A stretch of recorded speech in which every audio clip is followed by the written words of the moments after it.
kids, this is Clear. Let's play more Megamari. Let's retry Remilia's stage. Yeah, and this time with more face kicking and snowball. Yeah. Giant snowball.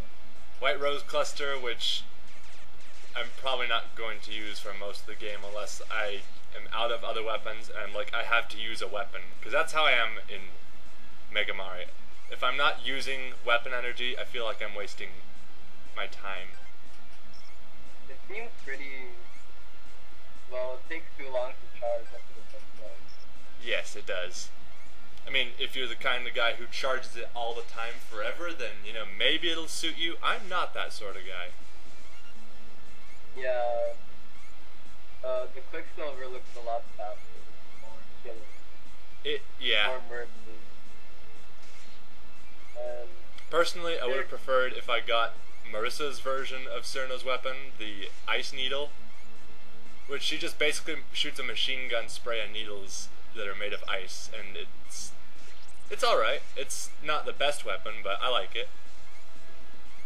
I want to say these sound like they're based off of some of the moves she has in fighting games. I don't know when these will release. Anyway, no one cares about that. There's staircases everywhere and maids flying around them. Why are there stairs if everyone can fly? For the sake of aesthetics, I bet. That sounds possible.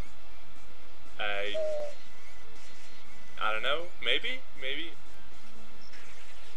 Anyway, we've already been through most of here, so I'll tell you right now, this run is not as successful as our first time through, but we do eventually defeat the boss.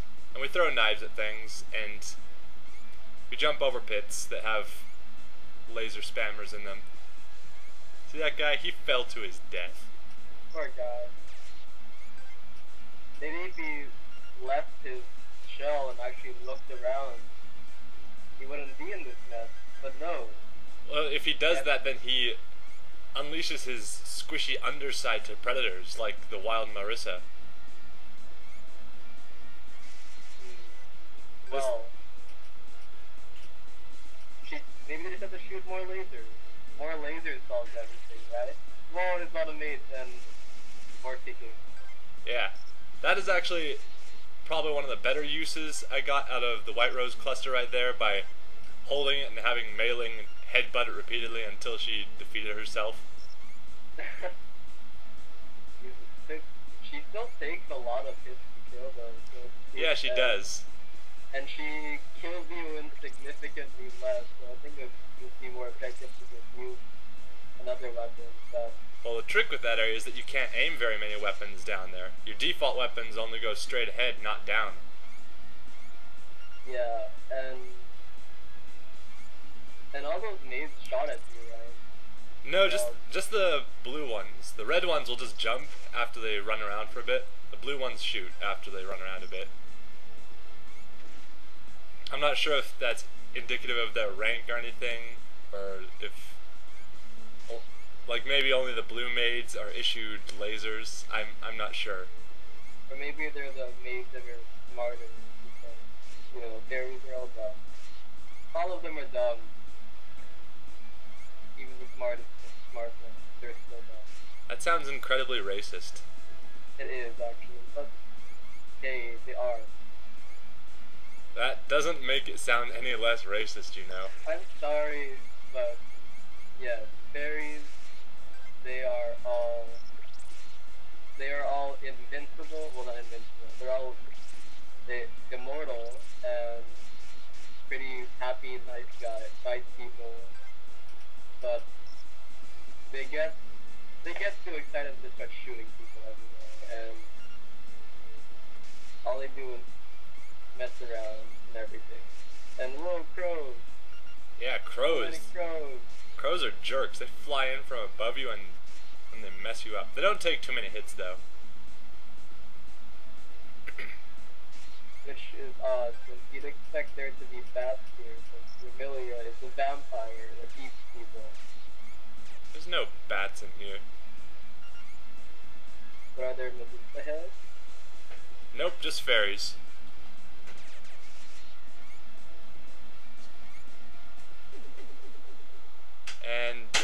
that was... Oh no. Sorry about the slight break there. I got interrupted. Someone was asking me something, but it's okay. Yeah, we died there. I didn't want to die there because we were right outside the boss door, and now we're one life short on fighting Remilia, and we have to do all this again. Yay! Yay! I like how those yin yang orbs just sit around in the spike pit. It's very helpful when they do that, because then you can stand on top of them and not get skewered. Do they crush you if you are on the other side of them? Or are they just... Yes, they will crush you. It doesn't kill you instantly, but it does a lot of damage, so, you know, don't get crushed. But you can stand on top of them. Yeah. I actually do that in a later stage. I stand on one, and then it rolls away from an enemy, and I shoot at the enemy while rolling away, and it's pretty awesome. Spoiler alert for a level we haven't gone to yet. Oh my. Anyway, since we already went through all this once, we already spent most of our weapon energy on getting through here, so the second run through, a little tougher. Just little. You notice the only weapon we haven't really gone through a whole bunch of is the White Rose Cluster, because it's... And it is not very effective, is it? Especially not on stairs like this. It's most effective when you're going against a crowd of enemies that will not shoot at you. Like here I'm thinking... that doesn't seem very common. No. Like there I was thinking, oh, here's what I'll do. I'll charge it up to full and then I'll shoot it, only it doesn't do very much damage when you shoot it. What you want to do is you want to hold it in front of you and then hit people with it. That seems very dangerous, actually. Yes, it's not very useful, especially considering there's another boss that gives you close range weapons for either character that are generally all around more effective. I have a feeling this is all my fault for some reason. Yes, yes it is. Well, from a certain point of view. From a certain point of view that is my point of view, it's your fault. Anyway, we have enough health to, you know, brute force our way through. I don't really want to fight those guys because they all have shields and they are in a terrible place to shoot. And basically, why would you put this here? This is a dumb. Because Toho fan game, that's why. That doesn't make me feel any better about this.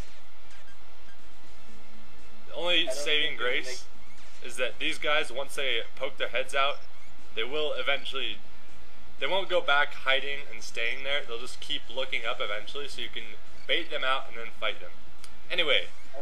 Let's murder some vampires. Let's lose to Remilia.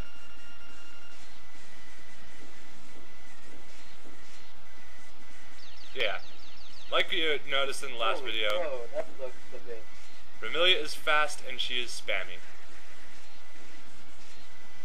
Yeah, fast and spammy. That's fantastic. Look, here are the bats. Yeah, she turns into bats, because, you know, vampire and all. And I mentioned this last time, but if you can memorize where the bats go when she turns into bats, then you can avoid them, and that's awesome. And that's one of the reasons this is actually a fight I like, as opposed to, you know, complain about all the time because it's Yuyuko. Yeah. The one thing to know about, like, I noticed about these patterns, well, actually even in the actual shooting games, is that everything looks much more intimidating than it actually is. This is true. I mean, in the normal Mega Man boss fights, they'll usually shoot a weapon and it'll be hard to avoid, but you can see where it is and see where to go to avoid it. In this, though, they generally take the scorched earth approach, and they just blast everywhere. Fortunately, that only means, like, a fifth of the attack is actually worth worrying about. Hey, if you throw enough of something at someone, then eventually it has to hit, right? Well, we are taking damage. Yes.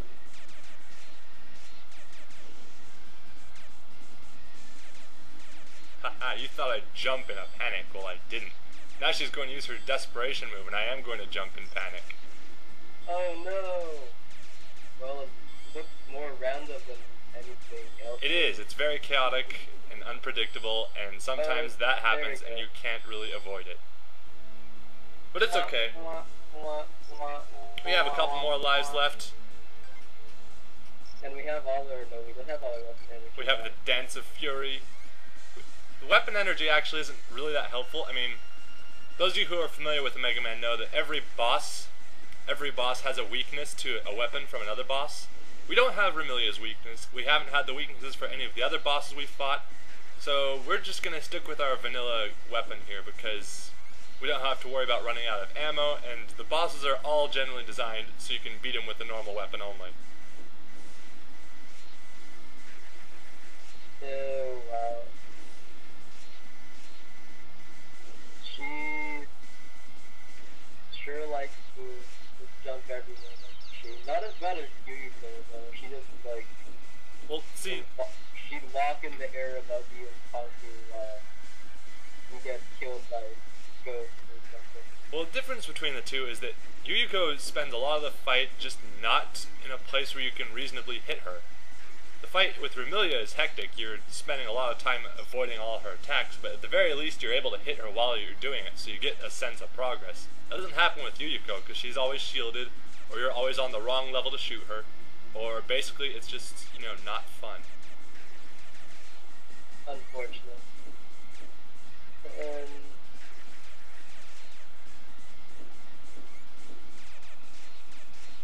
mean, this... Sorry, go ahead. Go ahead. I'm just saying that I just like this fight in particular out of the Mega Mario bosses. There are some bosses I really don't like Yuyuko, or later we're going to fight Reimu, and I'm going to complain like crazy about that, and you'll see why, but whatever. This is not a bad fight. Shadow Man and Quick Man. No, it's mostly their stages that bother me. The bosses themselves aren't too bad.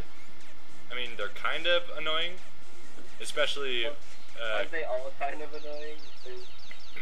If I played this, I'd be all, oh my god, everything is gonna kill me, and then I die, quick panic, and jump into a giant red ball.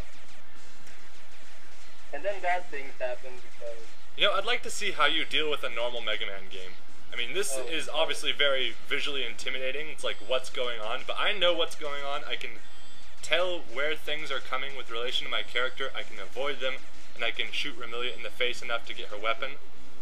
Like so. But... And the projectiles will stay on there. But I think I want to see what happens when you try to play just a normal Mega Man game. Anyway, we got Remilia's weapon. With either character, it's very powerful. Marissa gets red magic, which is like the Storm Tornado in Mega Man X, except ridiculous. Also, the broom, item 2. Holy crap. You can fly now, no more invisible blocks, right? That's right. Anyway, I'm Kalir, and this is Satanakaja, and this has been Let's Play Mega Mario. What are we doing next time? Hey. Who are we fighting next time? We're fighting, looks like